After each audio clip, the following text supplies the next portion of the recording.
Champions trophy squad में फहीम अशरफ की शमूलियत पर वसीम अकरम फट पड़े। साबिक कप्तान ने ऑलराउंडर फहीम अशरफ पर सवाल उठाते हुए उन्हें आउट ऑफ ब्लू करार दिया।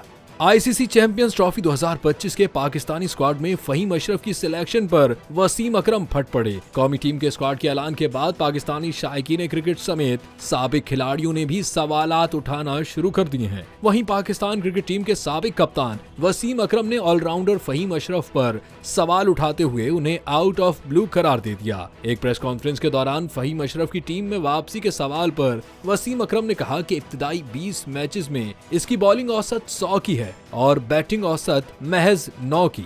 फिर आगे क्या कह सकते हैं। चैंपियंस ट्रॉफी के लिए मुंतखब करदा स्क्वाड पर स्विंग के सुल्तान का कहना था कि मेरे लिए हैरान कुन है कि दुनिया भर की टीमों ने पिचेस को देखते हुए अपने स्पिनर्स की तादाद बढ़ाई, मगर पाकिस्तान सिर्फ अबरार अहमद के साथ खेलने जा रहा है।